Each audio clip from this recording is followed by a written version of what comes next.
मालासेरी डूंगरी की साड़ू माता की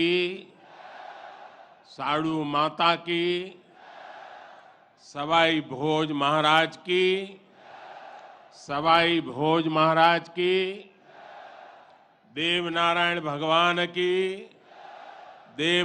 भगवान की साड़ू माता गुर्जरी की ई तपोभूमि महादानी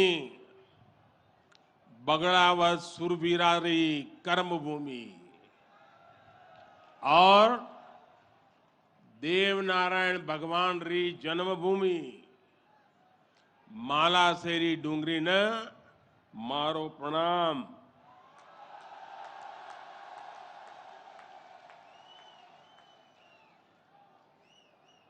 श्री हेमराज जी गुजर, श्री सुरेश दास जी, दीपक पाटिल जी, राम प्रसाद दाबाई जी, अर्जुन मेघवाल जी, सुभाष बहेड़िया जी और देश भर से पधारे मेरे प्यारे भाइयों और बहनों,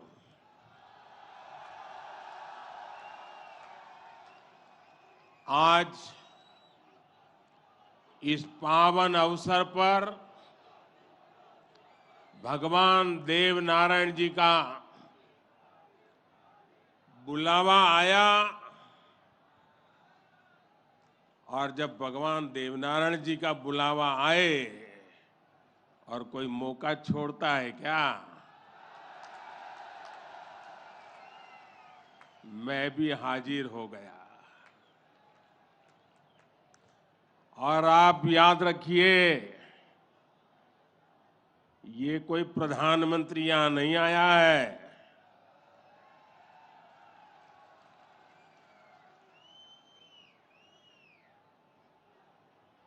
मैं पूरे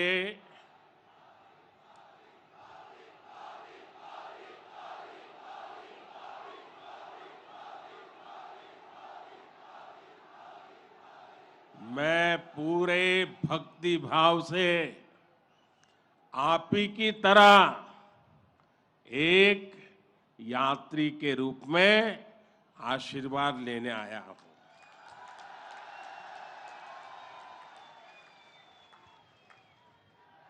अभी मुझे यज्ञशाला में पूर्णाहुति देने का भी सौभाग्य मिला। मेरे लिए ये भी सौभाग्य का विषय है कि मुझ जैसे एक सामान्य व्यक्ति को आज आपके बीच आकर के भगवान देवनारायण जी का और उनके सभी भक्तों का आशीर्वाद प्राप्त करने का ये पुण्य प्राप्त हुआ है। भगवान देवनारायण और जनता जनार्दन दोनों के दर्शन करके मैं आज धन्य हो गया हूं।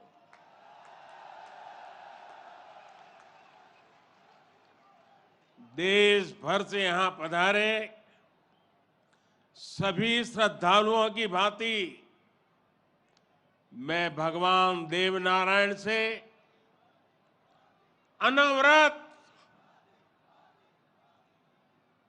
राष्ट्र सेवा के लिए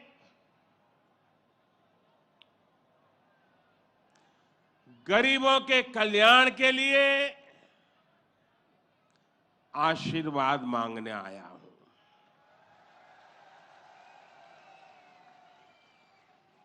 साथियों, ये भगवान देवनारायण का 1111वां अवतरण दिवस है। सप्ताह भर से यहां इससे जुड़े समारोह चल रहे हैं। जितना बड़ा ये अवसर है, उतनी ही भव्यता, उतनी दिव्यता, उतनी ही बड़ी भागीदारी गुर्जर समाज ने सुनिश्चित की है। इसके लिए मैं आप सभी को बधाई देता हूं। समाज के प्रत्येक व्यक्ति के प्रयास की सराहना करता हूं। भाइयों और बहनों, भारत के हम लोग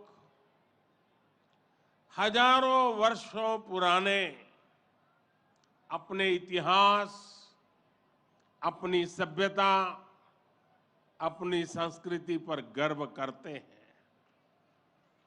दुनिया की अनेक सभ्यताएं समय के साथ समाप्त हो गई,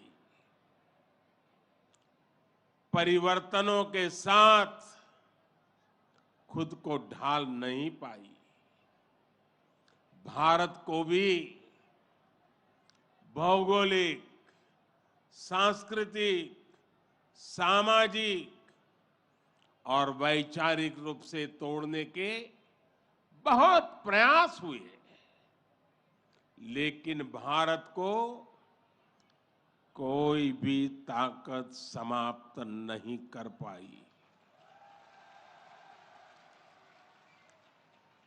भारत सिर्फ एक भूभाग नहीं है, बल्कि हमारी सभ्यता की, संस्कृति की, सद्भावना की, संभावना की एक अभिव्यक्ति है। इसलिए आज भारत अपने वैभवशाली भविष्य की नींव रख रहा है। और जानते हैं, इसके पीछे सबसे बड़ी प्रेरणा, सबसे बड़ी शक्ति क्या है? किसकी शक्ति से, किसके आशीर्वाद से? भारत अटल है, अजर है, अमर है। मेरे प्यारे भाइयों और बहनों, ये शक्ति हमारे समाज की शक्ति है। देश के कोटि कोटि जनों की शक्ति है। भारत की हजारों वर्षों की यात्रा में समाज शक्ति की बहुत बड़ी भूमिका रही है। हमारा ये सौभाग्य रहा है कि हर महत्वपूर्ण काल में हमारे समाज के भीतर से ही एक ऐसी ऊर्जा निकलती है जिसका प्रकाश सबको दिशा दिखाता है, सबका कल्याण करता है। भगवान देवनारायण भी ऐसे ही ऊर्जा पुंज थे, अवतार थे, जिन्होंने अत्याचारियों से हमारे जीवन और हमारी संस्कृति की रक्षा की। देह रूप में मात्र 31 वर्ष की आयु बिताकर जनमानस में अमर हो जाना सर्वसिद्ध अवतार के लिए ही संभव है। उन्होंने समाज में फैली बुराइयों को दूर करने का साहस किया, समाज को एकजुट किया, समरसता के भाव को फैलाया। भगवान देवनारायण ने समाज के विभिन्न वर्गों को साथ जोड़कर आदर्श व्यवस्था कायम करने की दिशा में काम किया। यही कारण है कि भगवान देवनारायण के प्रति समाज के हर वर्ग में श्रद्धा है, आस्था है। इसलिए भगवान देवनारायण आज भी लोक जीवन में परिवार के मुखिया की तरह हैं। उनके साथ परिवार का सुख दुख बांटा जाता है। भाइयों और बहनों, भगवान देवनारायण ने हमेशा सेवा और जन कल्याण को सर्वोच्चता दी। यही सीख, यही प्रेरणा लेकर हर श्रद्धालु यहां से जाता है। जिस परिवार से वे आते थे, वहां उनके लिए कोई कमी नहीं थी, लेकिन सुख सुविधा के बजाय उन्होंने सेवा और जन कल्याण का कठिन मार्ग चुना। अपनी ऊर्जा का उपयोग भी उन्होंने प्राणी मात्र के कल्याण के लिए किया।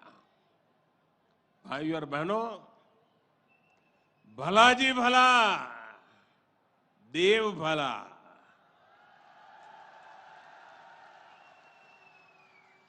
भला जी भला, देव भला। इसी उद्घोष में भले की कामना है, कल्याण की कामना है। भगवान देवनारायण ने जो रास्ता दिखाया है, वो सबके साथ से सबके विकास का है। आज देश इसी रास्ते पर चल रहा है। बीते 8-9 वर्षों से देश समाज के हर उस वर्ग को सशक्त करने का प्रयास कर रहा है जो उपेक्षित रहा है, वंचित रहा है।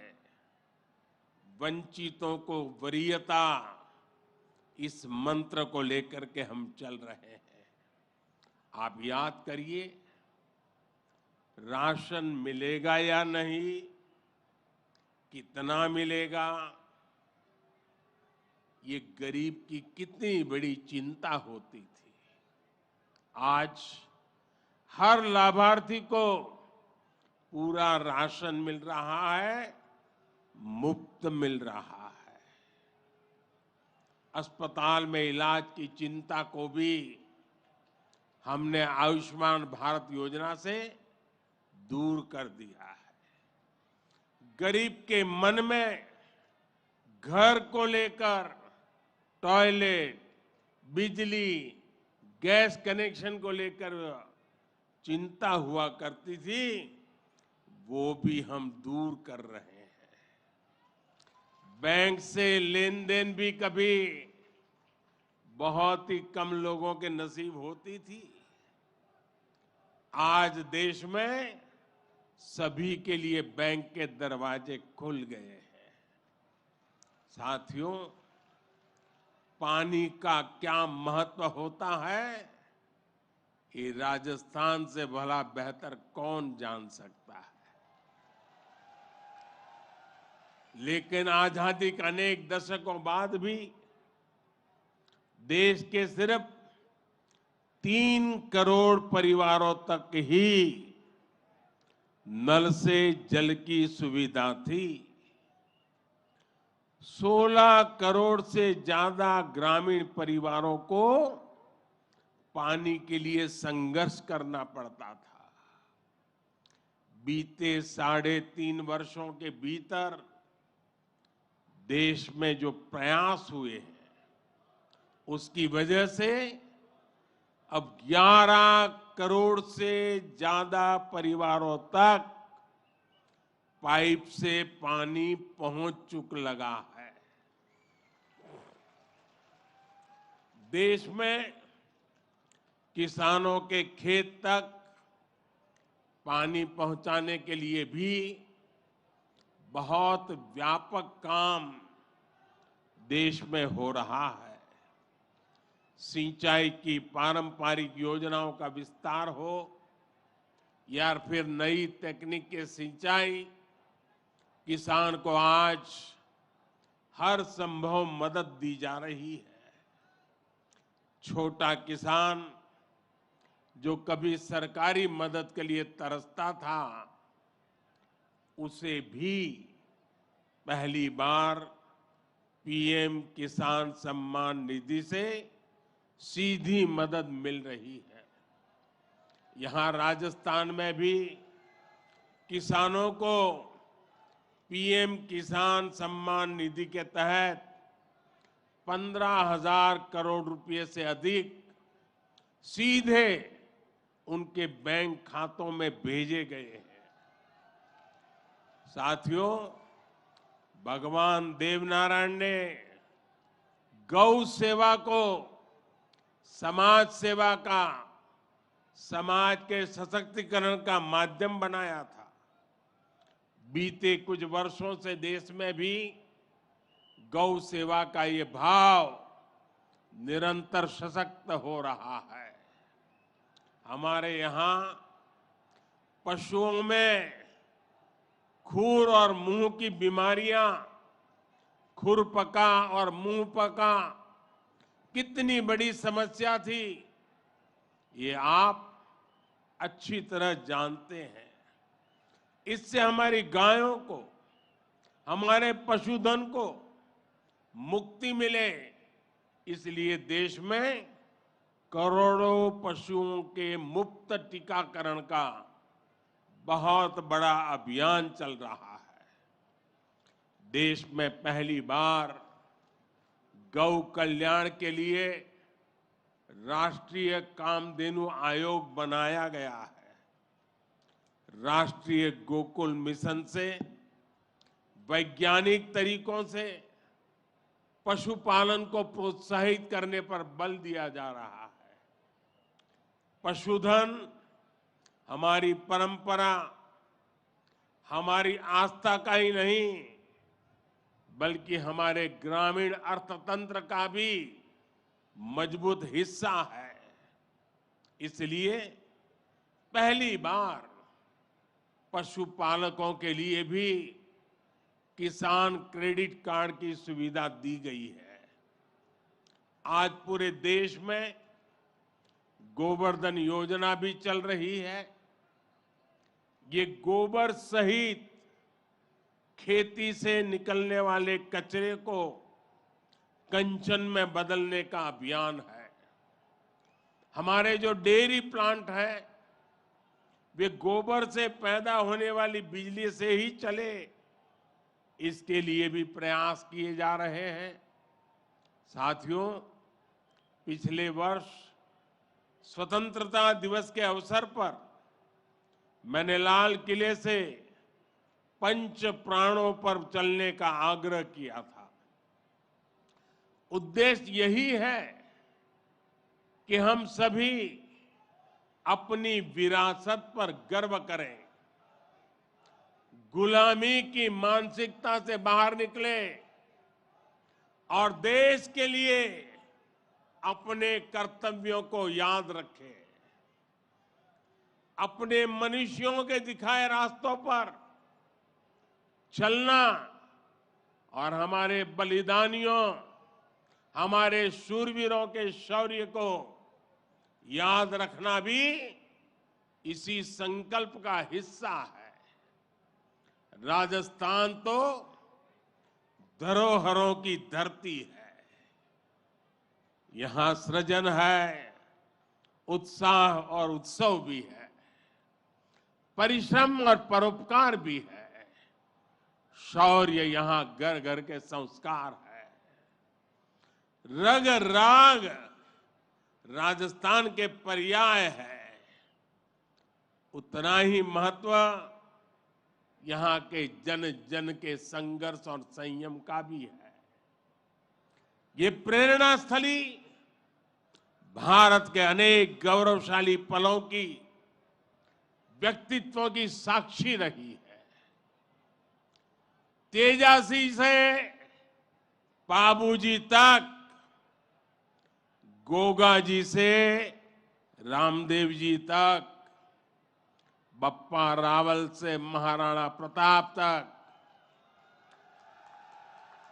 यहां के महापुरुषों, जननायकों, लोक देवताओं और समाज सुधारकों ने हमेशा देश को रास्ता दिखाया है। इतिहास का शायद ही कोई कालखंड है जिसमें इस मिट्टी ने राष्ट्र के लिए प्रेरणा न दी हो। इसमें भी गुर्जर समाज शौर्य, पराक्रम और देशभक्ति का पर्याय रहा है। राष्ट्र रक्षा हो या फिर संस्कृति की रक्षा, गुर्जर समाज ने हर कालखंड में प्रहरी की भूमिका निभाई है। क्रांतिवीर भूप सिंह गुर्जर, जिन्हें विजय सिंह पथिक के नाम से जाना जाता है, उनके नेतृत्व में बिजोलिया का किसान आंदोलन आजादी की लड़ाई में एक बड़ी प्रेरणा था। कोतवाल धन सिंह जी और जोगराज सिंह जी ऐसे अनेक योद्धा रहे हैं जिन्होंने देश के लिए अपना जीवन दे दिया। यही नहीं, राम प्यारी गुर्जर, पन्ना धाय जैसी नारी शक्ति की ऐसी महान प्रेरणाएं भी हमें हर पल प्रेरित करती है। ये दिखाता है कि गुर्जर समाज की बहनों ने, गुर्जर समाज की बेटियों ने कितना बड़ा योगदान देश और संस्कृति की सेवा में दिया है। और ये परंपरा आज भी निरंतर समृद्ध हो रही है।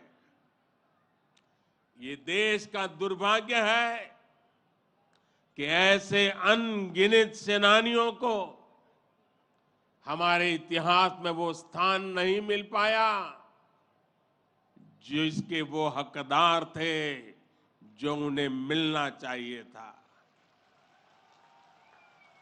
लेकिन आज का भारत, नया भारत, बीते दशकों में हुई उन भूलों को भी सुधार रहा है।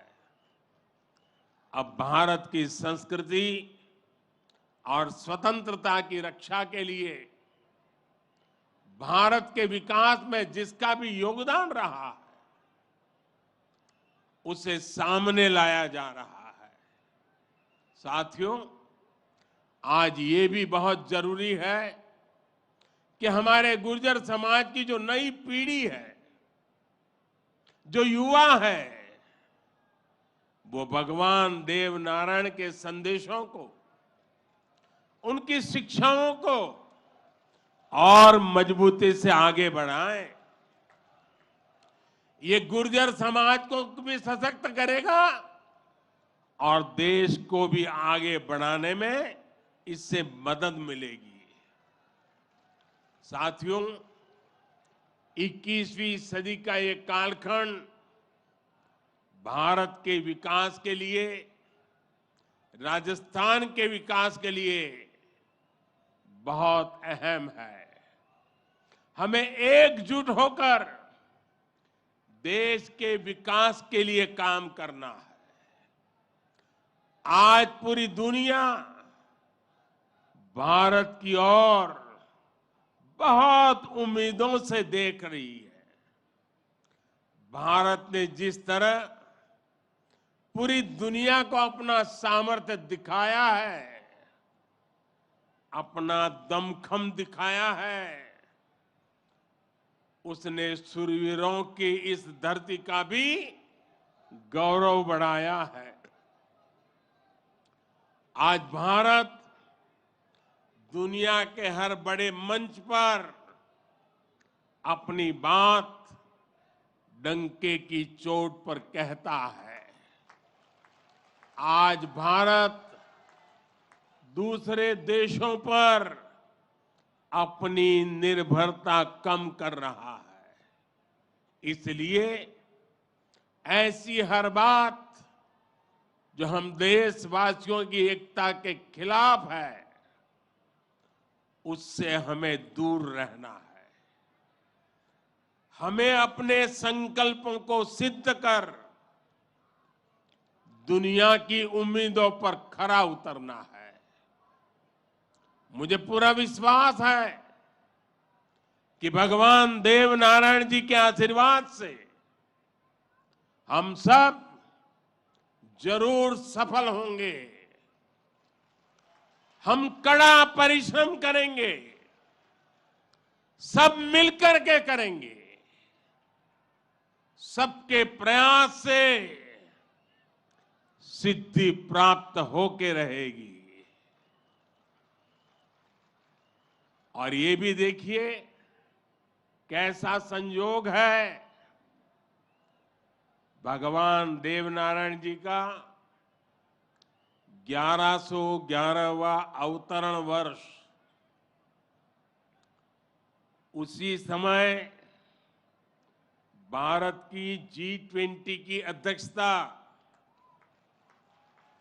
और उसमें भी भगवान देवनारायण का अवतरण कमल पर हुआ था।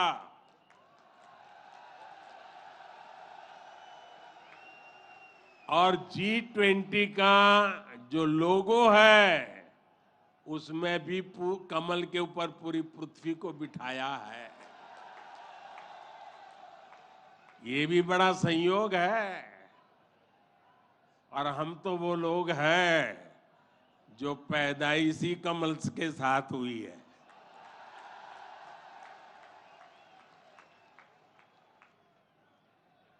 और इसलिए हमारा आपका नाता कुछ गहरा है।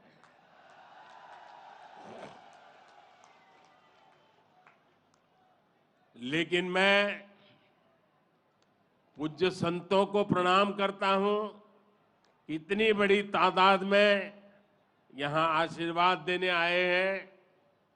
मैं समाज का भी हृदय से आभार व्यक्त करता हूं कि एक भक्त के रूप में मुझे आज यहां बुलाया,